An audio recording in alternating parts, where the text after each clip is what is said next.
Bem-vindos a mais um Expresso à Meia-Noite, um programa feito semanalmente numa parceria entre a SIC Notícias e o Jornal Expresso. O dia e a semana foram carregados de acontecimentos políticos, hoje com as greves da CGTP e o GT e com o ambiente de contestação que, de certa forma, veio reforçar a argumentação de Assunção Cristas, que anunciou a sua segunda moção de censura ao governo de António Costa. Desta vez, Cristas alega que o tempo do Primeiro-Ministro se esgotou e que é preciso clarificar posições, assumindo-se ou tentando assumir-se como a verdadeira líder da direita. Falta ouvirmos a reação de Rui Rio ao desafio que, de certa forma, a líder do CDS lança para a arena das direitas com esta moção de censura. Tudo isto em vésperas de um fim de semana em que se vai falar muito de europeias. PSD e PS reúnem as suas convenções, sabendo-se desde já que o Executivo ficará sem dois ministros de peso, Maria Manuel Leitão Marques e Pedro Marques, que saem para as europeias. É sobre isto que discutimos na próxima hora, aqui no Expresso da Meia-Noite, e convidamos para esta discussão Pedro Silva Pereira, eurodeputado do Partido Socialista, e ainda não sabemos se é ou não candidato também do Partido Socialista às próximas eleições europeias, pode ser que nos possa esclarecer durante este programa. Pedro Mota Soares, deputado do CDS e ele sim candidato às próximas eleições europeias. Ainda Pedro Magalhães, investigador principal do ICS, Universidade de Lisboa, e finalmente Cristina Figueiredo, editora de política da SIC. Nós fazemos agora um curto intervalo e já voltamos para a discussão.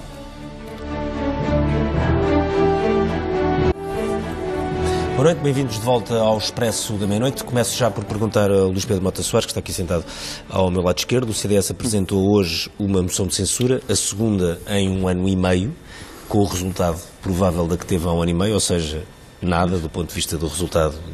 A ideia que dá é de que vocês apresentam isto entalados entre o Congresso de um novo partido de Pedro Santana Lopes, uma convenção de amanhã do PSD, um pouco para tentar marcar posição para as eleições europeias, porque esta moção é para cumprir calendário. Mais boa noite a toda a gente que está aqui no estúdio, que está em casa.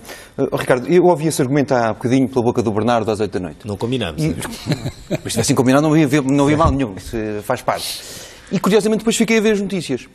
E a segunda notícia era um português que estava num hospital e a sua consulta ou a sua operação tinha sido adiada porque havia uma greve.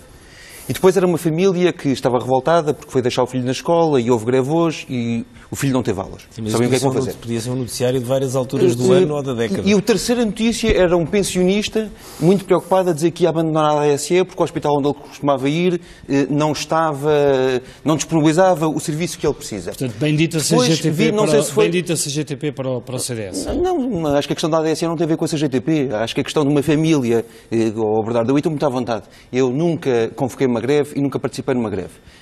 O direito da greve é um direito legítimo e não o ponho em causa, e preocupa-me sempre muitas pessoas que são muitas vezes afetadas por essas greves.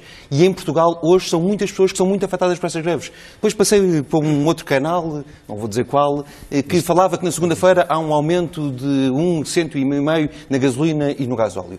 E eu percebo que hoje, face a muitos problemas estruturais no país, este governo não tem capacidade de resposta. É um governo que está absolutamente esgotado. E está esgotado não só nas suas questões internas, nós percebemos que hoje os ministros muitas vezes não se entendem, parece que nós já não temos um Conselho de Ministros, temos um conjunto de pessoas que se reúnem à quinta-feira e que nem têm muitas vezes capacidade de diálogo entre elas. Então, o Ministro da Agricultura não se entende com o Ministro do Ambiente. Os portugueses vão a eleições este ano, é exatamente para dizer... E se fossem já em maio, provavelmente com as eleições europeias, era melhor para todos, mas acima de tudo era melhor para o país. Porque este governo está de facto cansado, está esgotado. Não se percebe nenhuma ideia neste momento estrutural para o país. E portanto é um governo que acabou o seu ciclo, e acabou o seu ciclo, convém que nós o lembremos, não é só pela contestação que existe no país, ainda que essa seja real. Qual foi a posição do CDS quando se propôs, ou quando se lançou a discussão, de fazer coincidir atos eleitorais ou ciclos eleitorais. Mas qual foi a posição do CDS? Bernardo, com todo o respeito, eu acho que os mandatos são para cumprir. Nunca pus isso em causa. Acho que é um princípio muito importante de estabilidade. Porque essa discussão foi feita há pouco tempo. Mas percebo, Bernardo, eu percebo que desde que o Orçamento de Estado foi aprovado, que a base eleitoral do Governo, que era uma base eleitoral com o Partido Comunista e com o Bloco de Esquerda e o Partido Ecologista, os Verdes, se esboroa. Todos os dias nós vemos o Partido Comunista e o Bloco de Esquerda a questionarem o Governo por causa dos professores, por causa do aeroporto do Montijo, por causa da Venezuela, por causa da saúde. Todos os dias nós vemos uma clivagem nessa base. E, portanto, o Governo que tinha sido eleito curiosamente para dar e garantir paz social, é o Governo que teve mais greves. No ano passado houve mais greves do que em 2015. Neste momento nós estamos na função pública com um nível de greves que não se verificava no último espaço desta década e, portanto, o argumento da paz social acabou.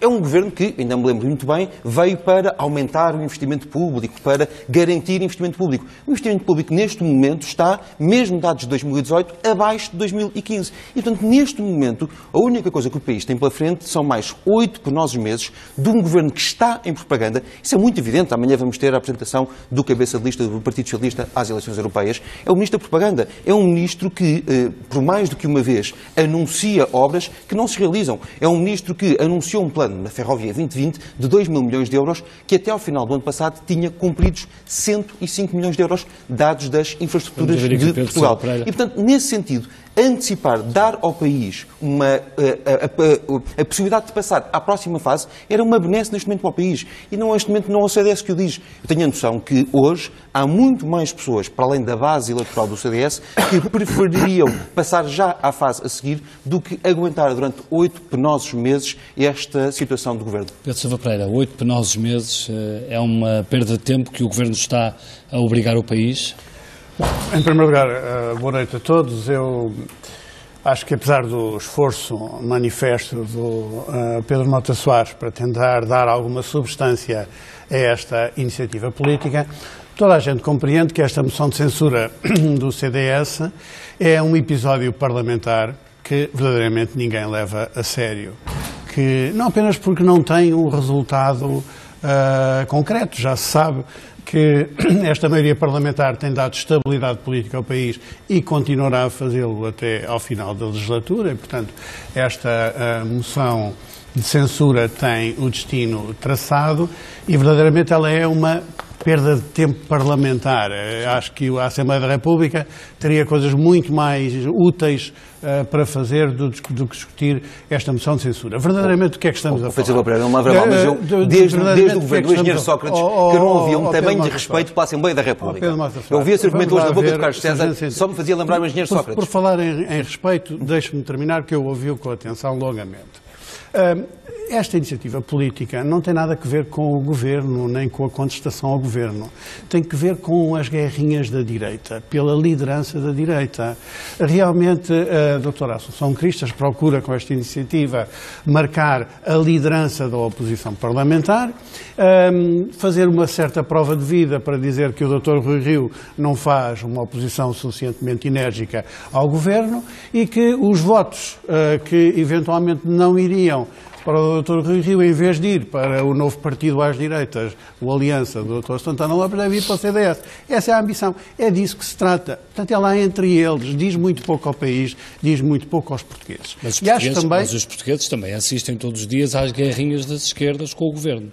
Não lhe chamaria guerrinhas da esquerda, porque... Não, para dizer guerrinhas, para usando uma palavra sua. Não, mas porque é evidente que é legítimo... Isso não fragiliza a posição do Governo? Não creio que fragilize, desde o início que está claro que os partidos à esquerda que apoiam, viabilizam este Governo, mantêm as suas divergências... Mas com este nível de contestação social? Essas divergências são naturais e é natural que elas tenham uma maior visibilidade com o aproximar das eleições.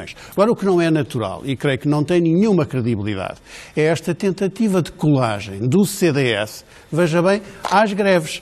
onde existem reivindicações para aumentar a despesa pública com os funcionários públicos. Veja bem, o CDS que fez o que fez no governo, que sempre contestou o aumento da despesa pública e muito mais o aumento da despesa salarial com os funcionários públicos, aí está ele a colar-se a uma greve em que aparecem os enfermeiros a reivindicar a redução da idade da reforma para os 57 anos, como se um governo, qualquer governo, que tivesse confrontado com esta série de reivindicações em diversos domínios, não tivesse que ter uma atitude responsável na gestão das contas públicas. E é disso que se trata, é isso que o Governo está a fazer, acho que bem, e acho que se o Governo apresenta, ou melhor, o seu Partido Socialista, apresentar, como há bocadinho diziam, o Dr. Pedro Marques, um Ministro do Governo, para a cabeça de lista às eleições europeias, isso é só um sinal de confiança na avaliação que os portugueses fazem do desempenho do Governo. Porque, de outro modo, não aconteceria certamente. O Governo quereria distância das eleições europeias. Não. O Governo compreende bem, e o Partido Socialista também, que uma economia que cresce, que cria 340 mil empregos, que reduz o déficit, que reduz a dívida, em que, de facto, houve uma melhoria das condições de vida dos portugueses, é um Governo que está à vontade para se apresentar a qualquer juízo perante os portugueses. Pedro, em toda a Europa tem havido agora muita reconfiguração de sistemas partidários, em quase todos os países, não todos, mas praticamente em todos. Em Portugal, alguns desses fenómenos não estão a aparecer, ou pelo menos não têm nenhum tipo de expressão eleitoral, mas está a existir alguma reconfiguração do centro-direita ou não? Porque houve, de facto, o partido de Pedro Santana Lopes que apareceu agora, enfim, ninguém sabe o que aquilo vale, mas é um ex-primeiro-ministro e ex-líder partidário. O CDS vem com força das autárquicas, sobretudo da sua líder em Lisboa, não é um partido que tenha grande expressão autárquica, mas correu bem. O PSD vem de alguns tumultos internos, depois ainda há aquele Chega, que também não sabemos o que pode ser ou não. Há uma reconfiguração de direita ou isto não tem significado? Bem, boa noite. Em primeiro lugar, eu acho que nós não temos elementos suficientes do ponto de vista, enfim, dos estudos da opinião ou até de outro tipo de estudos académicos que nos permitam falar de uma reconfiguração da direita. Até porque essa reconfiguração teria de passar não apenas por flutuações, digamos, temporárias do apoio a este líder ou do apoio a este partido, mas numa mudança, digamos, de simpatia partidária, de identificação partidária, e eu acho que eu não conheço nenhum sinal disso. Agora, uma coisa é certa, digamos, da informação que temos. Em primeiro lugar, o facto de, após as eleições de 2015, a liderança ter mudado no CDS e não no PSD, as indicações que temos é que isso, a longo prazo, terá sido positivo para o CDS. Ou seja, o CDS teve tempo para consolidar uma liderança nova, teve tempo para que essa liderança, e que a Assunção Cristas, neste caso, pudesse andar pelo país, aproximar-se das bases, introduzir temas, reconfigurar um bocadinho o posicionamento do CDS em face, enfim, no rescaldo de um governo que tinha sido globalmente impopular. Isso foi positivo para o CDS. E isso vê-se nas indicações que há, seja da avaliação que os portugueses fazem dos inquéritos que vão saindo, das figuras políticas em particular, da líder do CDS, seja na própria intenção de voto do CDS, que é uma intenção de voto que só, geralmente, historicamente, só perto das eleições é que começa a aumentar e neste momento, nos últimos meses, mais do último ano, o CDS tem beneficiado, pelo menos nos indicadores que existem. Esse é o primeiro ponto.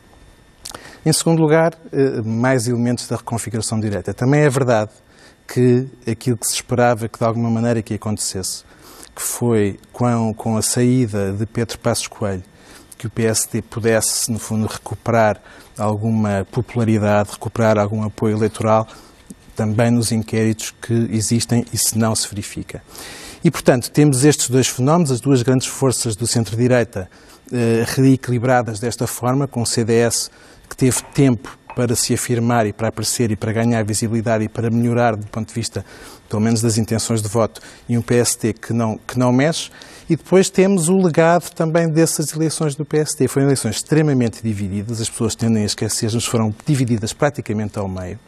O PSD ainda hoje, no seu interior, não tirou de 2015 as mesmas lições Há quem tenha tirado a lição de que o partido precisava de se reposicionar, precisava de não ser visto como estando tão à direita como aparentemente, e é verdade, os eleitores em 2015 o colocaram, e há quem tenha tirado a lição de que, na verdade, a vitória e o sucesso eleitoral tinha sido contra todas as expectativas daquela liderança do PSD.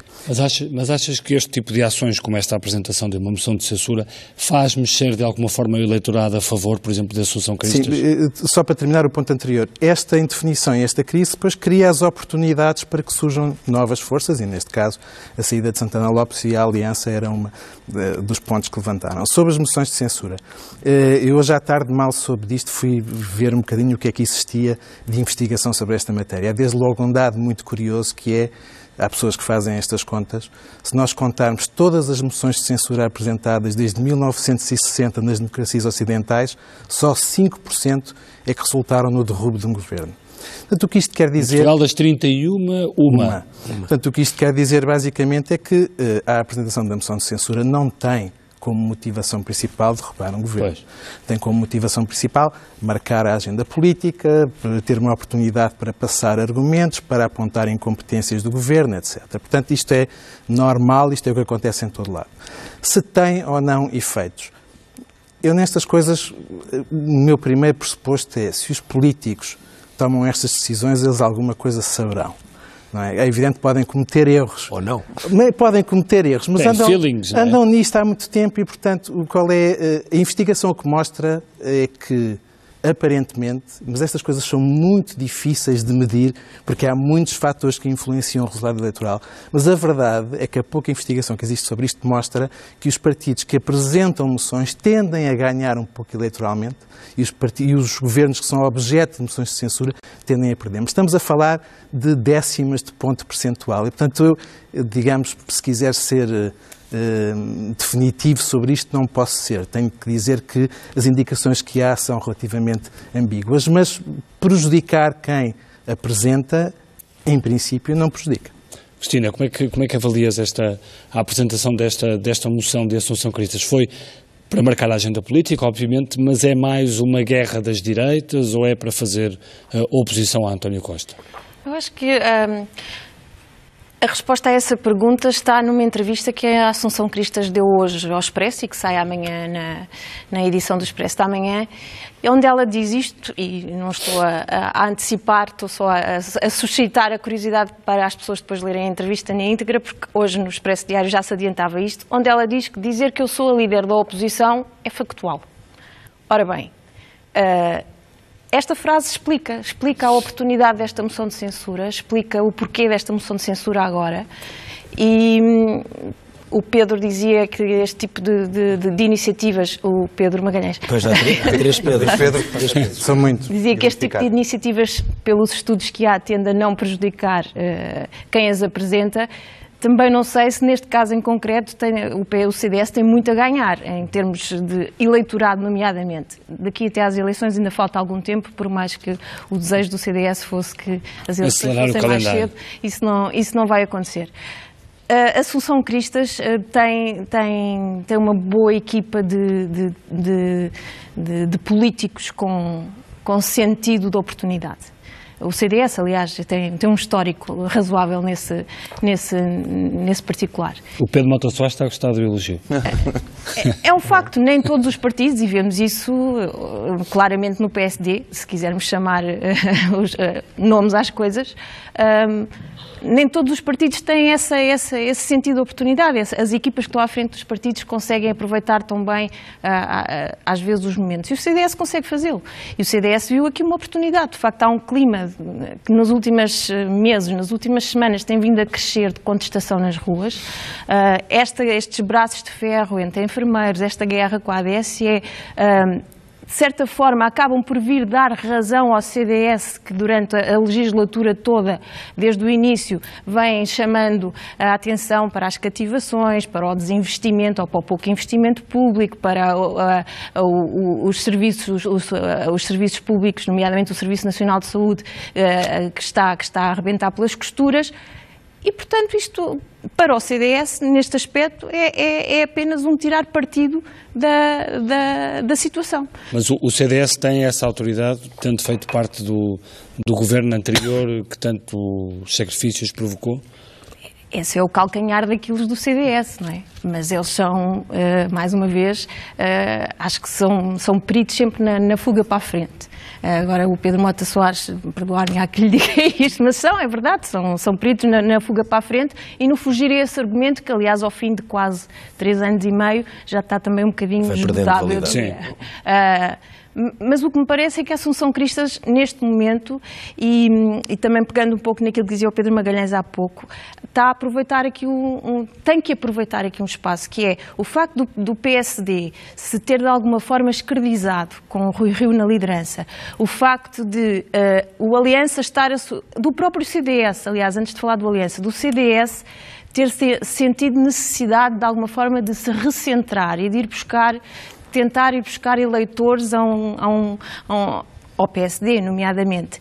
E o facto de agora aparecer o Pedro Santana Lopes com um partido que claramente está com um discurso muito de direita, é o partido às direitas, é esse o slogan, e é um partido que tem, pelo que eu vi no fim de semana passado, no Congresso do Aliança, onde estive, o Pedro Santana Lopes tem um discurso muito claro e muito dirigido ao tal eleitorado que não se revê no PSD, que porventura também não se revê claramente no CDS de Assunção Cristas, que é um CDS menos de direita do que aquilo que estávamos habituados, e Assunção Cristas tem de facto que segurar ou tentar encontrar aqui eleitores que se voltem novamente para ela como a líder da oposição, porque Pedro Santana Lopes não tem expressão sequer parlamentar e não está no Parlamento, não é? Portanto... Deixa-me só perguntar, antes de passar, o Pedro Silva Pereira, uma questão que é, há uma questão que parece-me relativamente evidente, que é, os números do crescimento abrandaram um pouco, foram divulgados muito recentemente, a contestação social, sobretudo o número de greves e de pré-avisos, cresceu, e há um pouco a ideia de que um clima, que não era propriamente de euforia, mas um clima de crescimento constante que pautou basicamente todos estes últimos 3 anos, ou seja, o Governo esteve sempre em crescimento, foi sempre batendo as expectativas, quer no crescimento, quer também nos números do déficit. Há um pouco a ideia de fim de festa, ou seja, de que isso acabou. Não de que agora entramos em terrenos negativos, nada disso, mas de que há claramente um abrandamento e de que se vai para eleições nesse contexto, e que esse contexto não é um contexto favorável, portanto, ao Partido Socialista, favorável no sentido que está claramente à frente das eleições, nas sondagens, mas não favorável como teria sido se fosse há 6 meses, ou há 5 meses, ou há 4 meses. Bom, existem um conjunto de fatores externos que, de facto, determinam um abrandamento no crescimento da economia, mas é um crescimento da economia que permanece acima dos 2%, foi 2,1% no último trimestre. E isso culminou, aliás, o mais longo ciclo de crescimento económico desde a nossa adesão ao euro. São 21 trimestres consecutivos, se a memória me não falha. E estamos com um crescimento económico que é superior ao da média da zona euro. Portanto, de facto, existe um abrandamento, porque existem esses fatores externos que são conhecidos, mas a economia portuguesa continua a responder bem, continua a criar emprego e a crescer acima da média da zona euro. Isto, no entanto, exige uma resposta, evidentemente, uma resposta das políticas económicas e orçamentais, mas também uma resposta à escala europeia, porque nós estamos a falar o risco até de uma recessão na Europa. A Alemanha cresceu menos 0,2 no terceiro trimestre e 0 no quarto trimestre. Portanto, Mário Centeno prefere que se chama arrefecimento. Sim, isso em termos da situação do crescimento europeu. Sim. Mas a verdade é que a Alemanha está, neste momento, muito próxima da recessão e a Itália já está em recessão técnica. E, portanto, isto exige uma resposta da política económica e orçamental, incluindo da política económica e orçamental da União Europeia. E não exigiria um país mais preparado do ponto de vista, por exemplo, do Estado para enfrentar esta crise? Bom, porque ao longo desses 3 anos, se calhar, não se preparou o país para isso? Não me parece. Eu acho que, quando habitualmente se diz isso, diz-se devemos ser mais prudentes em matéria de despesa pública para podermos ter condições para responder a choques económicos que possam vir do exterior. Mas aqui o que nos está a dizer o CDS com esta moção de censura é o contrário. Está a dizer, há aí uma série de reivindicações que pedem aumento da despesa pública do Estado e o Governo, esse malvado, não aumenta a despesa pública. Ora, esta atitude é que torna esta iniciativa do CDS num absurdo. Eu peço licença para discordar. Eu compreendo muito bem que a doutora Assunção Cristas possa querer disputar a liderança da direita. É lá um assunto entre os partidos da direita. Achar que esta manobra passa despercebida aos cidadãos, como se os cidadãos achassem razoável que um partido político propusesse uma moção de censura, que, em última análise, visa, como explicava aqui o Pedro Mota Soares, antecipar o fim deste governo, já no final da legislatura, quando estão eleições marcadas já para o dia 6 de outubro, isto é muito próximo do absurdo. E acho que os portugueses compreendem bem que estão apenas perante uma manobra politiqueira no Parlamento. Deixa eu ouvir, então. É disso que se trata e não de outra coisa qualquer. Deixa eu ouvir então a resposta de Pedro Mota Soares, nomeadamente a esta aquisição, como é que se pode compreender um CDS que se põe do lado dos que querem um aumento da despesa? Eu, antes de mais, vou oferecer o texto da moção ao Pedro Silva Pereira, que claramente não a leu. Só uma nota prévia que eu acho que é muito relevante. Eu ouvi hoje o Dr. Carlos César, o líder parlamentar do Partido Socialista, com este argumento da falta de legitimidade de uma moção de censura. Vamos lá ver se nos entendemos. Eu já apresentei moções de censura e já estava num governo que foi alvo de moções de censura. O exercício de uma moção de censura não é uma maçada para o Parlamento. Eu acho que esse argumento é, aliás, um argumento muito perigoso, porque é um argumento, em última análise, antidemocrático e que eu não tinha visto no Partido Socialista neste ciclo, tinha visto sim no Partido Socialista de José Sócrates, quando também foi alvo de moções de censura. E por isso mesmo eu acho que o argumento da legitimidade, com todo o respeito que eu tenho pelo Pedro Silva Pereira, pelo passado do Pedro Silva Pereira, disse que ela é uma iniciativa absurda, não falei em perda de tempo, eu ouvi todas o argumento da legitimidade. Eu respeito não muito falei Pedro Silva nunca de Pereira, legitimidade. tudo o que o Pedro Silva Pereira fez quando esteve eu no avancei governo. muitos argumentos, Pedro Mota Soares. Se quer criticar, critica algum daqueles que eu utilizei. Perda de tempo foi o argumento que disse o Carlos César disse fútil. Portanto, é um argumento de legitimidade. Eu confesso que, mais uma vez, já apresentei e já fui... toda a legitimidade. Não esteja nervoso, deixe-me lá agora terminar. Não esteja nervoso com isso. Estava-lhe a dizer, não ponha na minha boca desse ponto de vista, não aceito uma crítica, porque acho que é um argumento absolutamente legítimo de todos os partidos políticos. Segunda questão. Eu não falei nisso. Uma moção de censura não é uma guerra à direita, para usar a expressão que aqui está neste momento colocada em cima da mesa. Preocupa-me mais neste momento, para ser honesto, a guerra que existe à esquerda. Fui ver aqui umas coisas da Catarina Martins. Estamos a gastar mais no sistema financeiro, mais nos bancos, que não traz retorno para o país. Bloco de esquerda. O Governo foi arrogante na matéria dos professores. O Governo assina acordo sobre o Montijo. Estão a perder muito tempo a ler o... Não, isso tem razão, Ricardo, que ficávamos aqui até amanhã. Tudo o esquerda ainda por cima. Do Partido Comunista, a mesma coisa.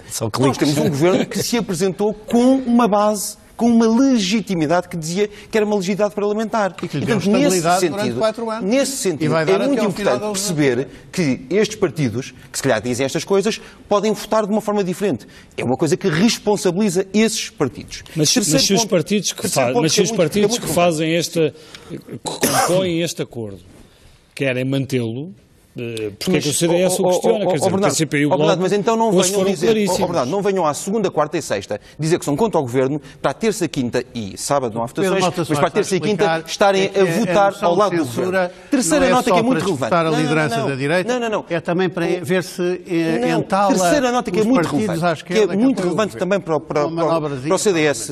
Esse ponto para mim é um ponto muito relevante. Neste momento nós estamos de facto com uma enorme contestação social, maior até do que aquela que um governo que atravessou um período de bancarrota teve. Eu até acho um bocadinho enternecedor quando se compara o atual governo com um governo que esteve em bancarrota. Estamos a falar de um governo que está a governar em condições de normalidade. O anterior governo não estava a governar em condições de normalidade, estava a governar em condições de excepcionalidade. Havia um memorando de entendimento, havia uma assistência financeira a Portugal. O nosso ponto aqui não é dar tudo a todos. Esse foi o ponto do Governo que originou estas greves. O nosso ponto... Isso é complexo. Quem é que prometeu aos professores... Quem é que prometeu, Pedro Silva Pereira, quem é que prometeu aos professores que era possível fazer todos os avanços. Não foi o CDS, foi o atual governo. Foi o governo. Pedro Silva Pereira. Portanto, nesse sentido, quem andou a prometer a toda a gente tudo foi o governo. E isso gerou uma enorme contestação do ponto de vista social. Deixa-me aproveitar essa questão para uma...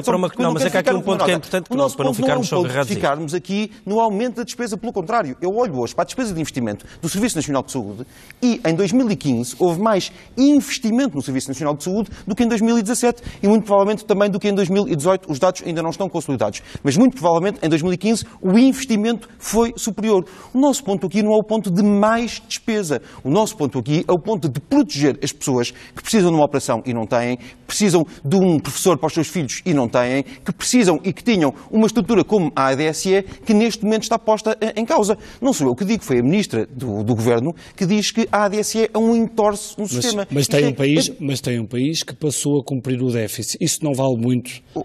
Isso não vale muito para o país como conjunto? Bernardo, vale muitíssimo. A recuperação dessa imagem no exterior, isso não é... Vale muitíssimo. E eu sempre disse isso. Mas eu reconheço que no início desta legislatura nós tínhamos um governo que tinha crescimento económico, desemprego a baixar e a baixar de uma forma muito direta desde 2013. Tinha uma situação internacional que era uma situação internacional boa e neste momento perdeu essa oportunidade. Neste momento, 4 anos, uma oportunidade perdida. Pedro Magalhães, há uma questão que é, com a contestação social, enfim, pelo menos assim, nestes números a crescer, não sabemos depois que efeito é que isto tem eleitoral, mas a questão que perguntava é, agora temos um ciclo eleitoral, às vezes acontece, legislativas e europeias e depois legislativas, aconteceu também em 2009, e na altura o PS até perdeu as europeias e depois ganhou as legislativas. A questão é, não havendo um padrão muito claro, há alguns dados que a abstenção normalmente é alta, há um voto, enfim, pouco fixo, portanto, existe essas, pelo menos essas duas coisas, e há também, às vezes, uma tendência de voto de protesto. Podemos contar com esse voto de protesto ou devemos contar com esse voto de protesto, ou seja, é lógico que aconteça ou não acontece sempre? Lógico é, mas não acontece sempre. Ou seja, quando nós olhamos para trás para situações comparáveis com a que vamos ter agora, ou seja, eleições europeias que precedem em pouco tempo as eleições legislativas, nós temos casos em Portugal em que o resultado das europeias foi praticamente igual àquele que veio a ser o resultado das legislativas, e temos casos completamente diferentes, e precisamente o caso que apontaste. E, portanto, é desde logo difícil isolar o conjunto de circunstâncias que fazem com que numa situação isso suceda de uma forma, noutra situação noutra. Agora, eu queria voltar à parte da lógica, não é? A lógica existe. E qual é a lógica? A lógica é que todos os eleitores sabem, antes de mais, que quando vão votar em eleições europeias não estão a decidir um governo. E, aliás, infelizmente, sabem inclusivamente que muitas das vezes o que se está ali a discutir e o que se discute nas europeias nada tem a ver com a União Europeia, é muitas vezes um reflexo da política doméstica. E, portanto, como isso sucede e como esse voto não tem consequência para eleger um governo, há um padrão muito comum nas europeias, que é os grandes partidos tendem a ter menos votos do que em eleições comparáveis legislativas, porque o eleitor está a votar menos útil, para usar esse termo, está a ser menos estratégico. O partido do governo geralmente tende a ser um pouco mais castigado dentro desses grandes partidos, porque é uma forma, muitas vezes, de pessoas que até em circunstâncias, eleições mais decisivas, que podem votar nesse partido, mas é uma forma de emitirem um sinal de protesto. Isso é muito comum nas eleições europeias. E outra coisa que também é muito comum é que pequenos partidos, em que normalmente os eleitores nas legislativas não votam porque têm precisamente essa preocupação de votar estrategicamente, ou seja, mesmo que se sintam próximos desse partido, sabem, querem evitar a vitória de um partido, de um grande partido que realmente não querem ver no poder e, portanto, votam na sua segunda preferência. Os europeus não têm que pensar assim. Podem, de facto, experimentar, podem votar de uma forma específica. É nisso que jogam, reparem, não é a primeira vez que novos partidos pensaram nas europeias como a sua estreia. E é precisamente por isso. Mas nem sempre correu bem. Nem sempre correu bem. Quer dizer, muitas vezes correu bem nas europeias, mas depois não correu bem nas legislativas. Mas, pelo menos, é mais sensato, se quiser, para um novo partido começar nas europeias, para eventualmente, mesmo que não eleja ninguém, conseguir visibilidade, para a partir desse momento ganhar embalagem para as legislativas. Achas que é isso que Pedro Santana Lopes está a fazer, de alguma forma? Eu penso que é sem dúvida o que Pedro Santana Lopes está a fazer, foi isso que o LIVRE também já fez, foi isso que o Movimento Esperança Portugal também já tentou fazer. E, portanto, isso tem a ver com a lógica das europeias. Agora, se funciona sempre assim, depende de muitas circunstâncias. Embora nas últimas o Marinho Pinto teve 7% dos votos. Não, exatamente, lá está. Esse caso ainda mais expressivo. É o caso mais expressivo de todos. Deixa-me pegar aqui nas explicações do Pedro Cristina, porque dizia que o partido do governo normalmente é mais castigado, e para te perguntar se as escolhas de António Costa, ou seja, de governamentalizar quase estas europeias, indo buscar 2 ministros, se não é jogar muito alto, caso a coisa não corra bem a António Costa, não é? E, sobretudo, tendo em atenção o passado, ele que dizia que o resultado de António José Seguro foi pouquinho e tinha sido uma vitória. É com efeito uma faca de 2 gumes, não se sabendo nunca o resultado, o facto de apresentar um ministro a cabeça de lista, ou até 2, nos lugares cimeiros da lista, pode ser interpretado ou como um sinal de confiança, como dizia o Pedro Silva Pereira, está a correr tão bem que vamos ter um bom resultado, ou então como uma aposta. Hoje à tarde comentávamos ali em cima na redação uma leitura um bocadinho mais enviesada, mas se calhar isto é uma estratégia para eventualmente o resultado não ser assim tão bom, não chegando a ser pouquinho, mas não ser assim tão bom para depois, então, nas legislativas, o PS ter um bom resultado, um resultado expressivo. Uma vitória expressiva. Mas é claramente achar que o ciclo eleitoral começa agora com as europeias. O ciclo eleitoral, se calhar, até já começou antes, porque dá uns meses para cá... Quase como se fosse a primeira volta, não é? É a primeira volta, claro que sim. É a primeira volta para Pedro Santana Lopes, claramente, porque se tiver um mau resultado nas europeias, falta-lhe depois o embalo para chegar para poder ambicionar ter um bom resultado nas legislativas, ter um grupo parlamentar. É uma primeira volta para o PSD, para se perceber a força que tem o PSD de Rui Rio, sendo que, e agora volto aqui um bocadinho atrás, esta moção de censura também vai obrigar, e isso também foi obviamente um objetivo do CDS ao colocá-la agora em cima da mesa, obriga Rui Rio a dizer de que lado é que está,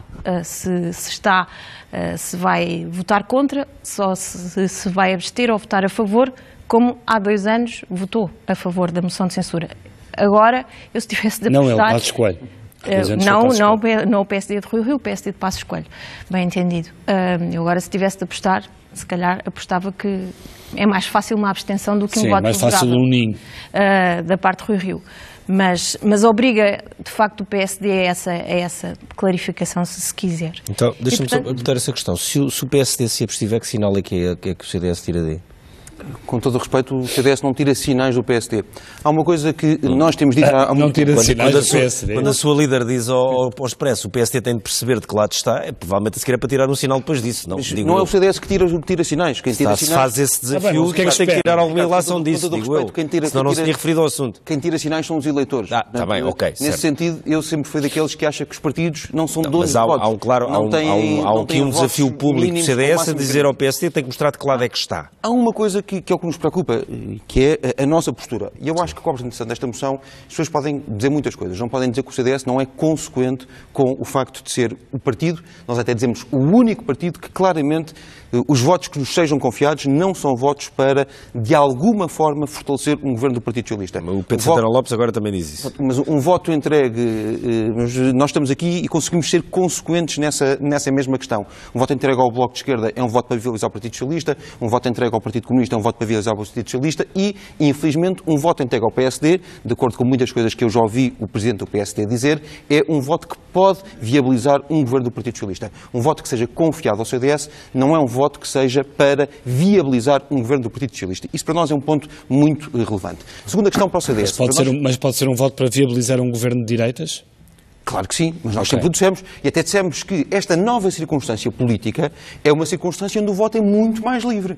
A verdade é que, com a alteração do nosso sistema que aconteceu nas últimas eleições, em que o partido que não foi o partido mais votado passou a ser o partido que formou o governo, também é verdade que à direita, o partido que não seja mais votado eventualmente, se existirem mais de 116 votos, mais de 116 deputados à direita, também pode haver uma convergência à direita. Nós temos sempre muito claramente, há uma grande vantagem para os eleitores. Os eleitores podem escolher mais com quem é que se identificam, quem é que acham que representa uma oposição diferente e uma alternativa verdadeira a este governo. E o CDS tem sido absolutamente consequente com isto. Podem fazer muitas críticas ao CDS. Essa não podem, nem podem fazer a crítica, acho eu, da falta de legitimidade para apresentarmos esta moção. Segunda questão para nós muito relevante. Nós começamos a preparar as europeias, não foi na convenção do fim de semana passado, foi pelo menos no congresso que fizemos há mais de um ano. Há mais de um ano que o CDS disse que queria estar um passo à frente, a preparar uma alternativa ao governo, a preparar uma candidatura europeia, a preparar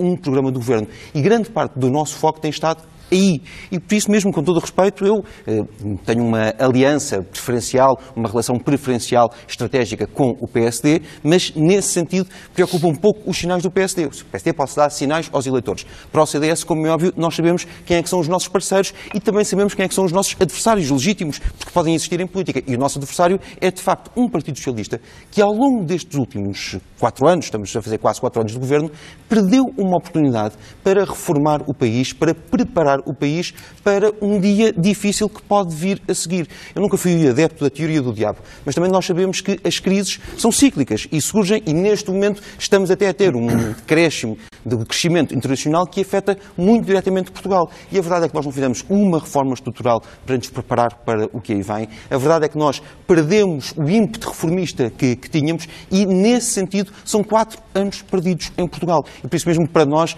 não fazia sentido alongar isto mais 8 meses. São 8 meses que vão ser 8 meses de pura propaganda política. Nós já começámos a perceber isto, já começámos a ver as idas do Primeiro-Ministro a anunciar obras que não se realizam, a anunciar investimentos que não se vão realizar nem no espaço deste Governo, nem no espaço do próximo Governo. O plano de intenções, o Plano Nacional de Investimentos ou de intenções que o Governo... Mas se realizassem, se calhar ouviríamos o CDS a dizer que tinha voltado ao socratismo.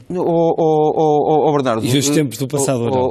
Bernardo, eu falo com a legitimidade de quem deu 4 anos da minha vida... Se viessem agora as inaugurações, as obras... Bernardo, eu falo com a legitimidade de quem deu 4 anos da sua vida a opor-se ao governo do engenheiro Sócrates, que eu acho que foi desastroso para o país. E ainda tenho memória desses tempos. E, portanto, desse ponto de vista, estou muito à vontade. As inaugurações estão aí. Só que, neste momento, nós estamos a inaugurar coisas que não existem.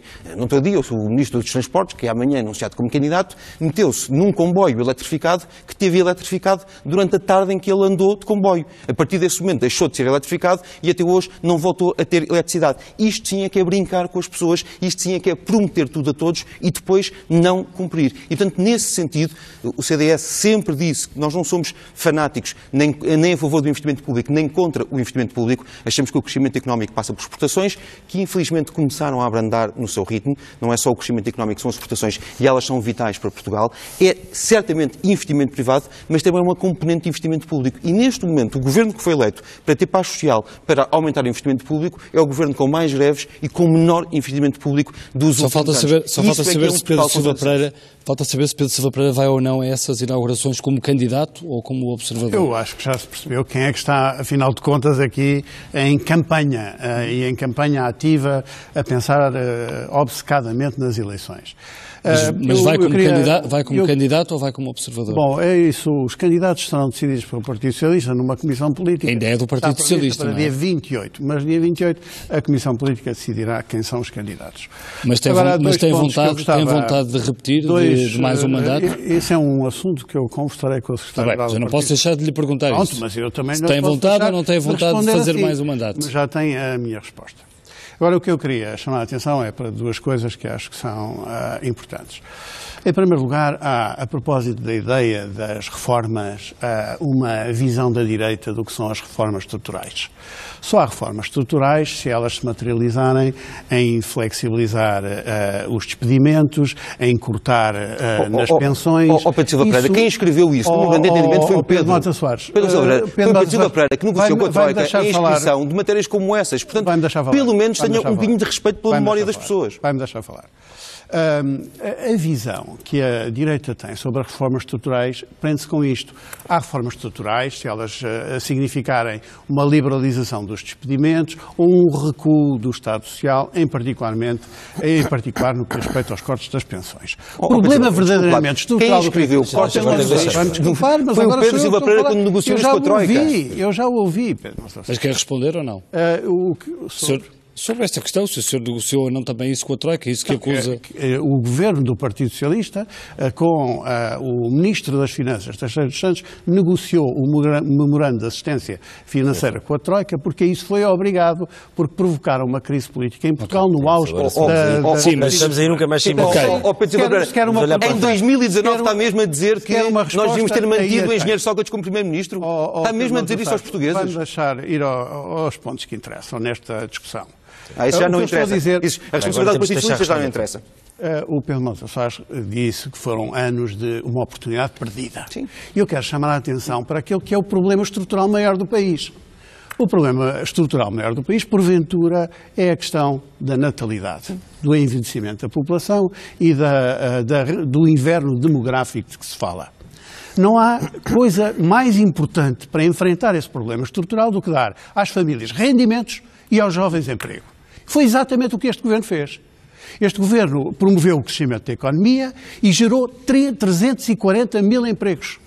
Reduziu com isso a taxa de desemprego. Muitos precários, não é? Não, por acaso a maioria dos empregos que estão a ser criados na economia portuguesa são contratos sem prazo.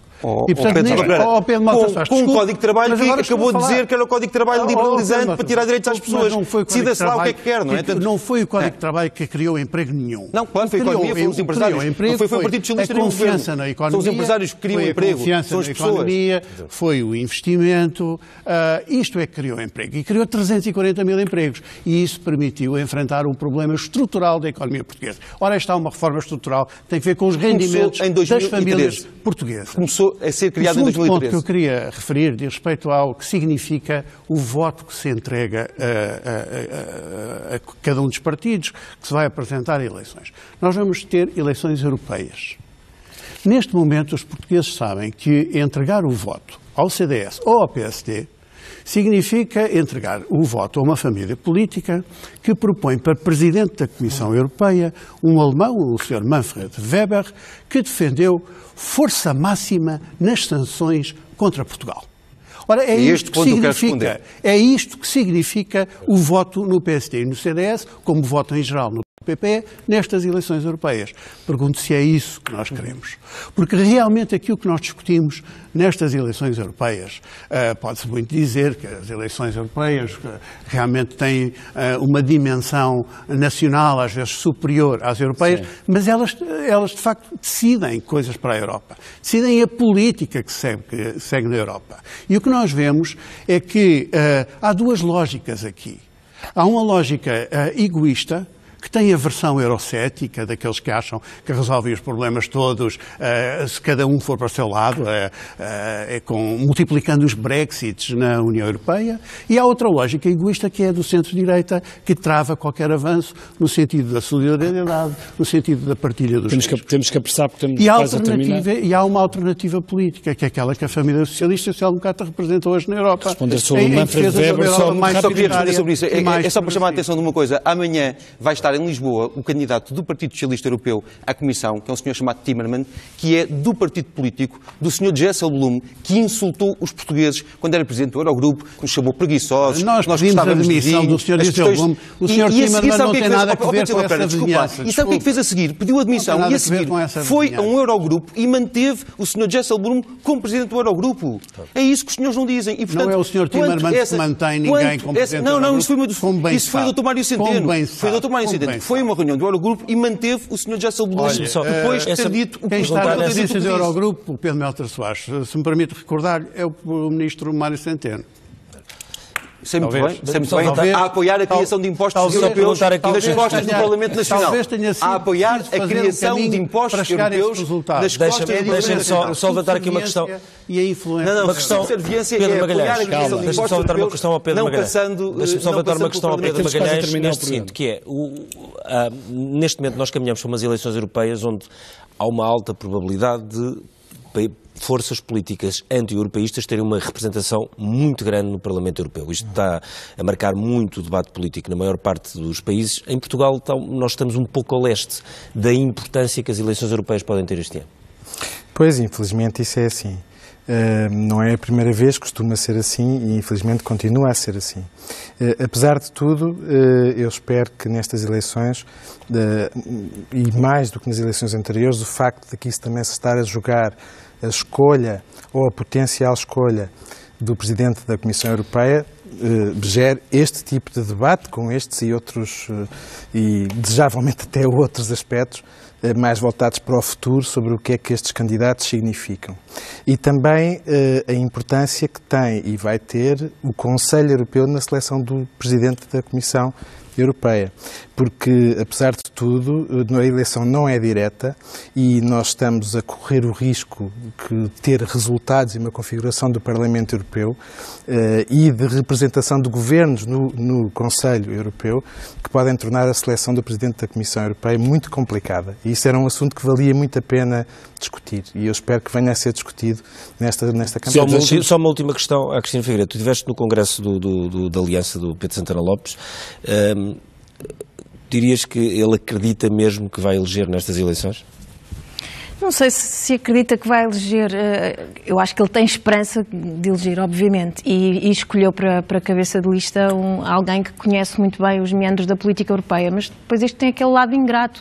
É uma pessoa que não tem notoriedade e quem tem a notoriedade é Pedro Santana Lopes. Pedro Santana Lopes é suficiente para fazer eleger Paulo Santos como eurodeputado, é o que está por provar. O que eu vi no Congresso do Aliança e no Pedro Santana Lopes foi um discurso muito estruturado em termos daquilo que eu acho que são os temas que ele entende que podem trazer eleitores. É uma aposta no crescimento económico, mas por via do apoio às empresas, da redução do IRC. É um certo discurso eurocético, que já não víamos há muito tempo. Ele não foi... Não é bem um eurocético, é assim um... Sim, ele não foi muito por aí. Eu acho que ele está a deixar aí o caminho ainda um bocadinho aberto era quase a CDS do para o passado. Paulo Com a Sami, cabeça de lista que tem, não vai conseguir ser muito eurocético. Não convém. Exatamente, não convém. Ele não foi muito claro. No Congresso deixou essa parte para o Paulo Sandi, e o Paulo Sandi é, como acabou de dizer o Pedro Magalhães, o europeísta, e portanto não será um discurso, talvez da parte do Pedro Santana Lopes seja um discurso um bocadinho equívoco ainda, mas até lá acho que vai clarificar. Ok.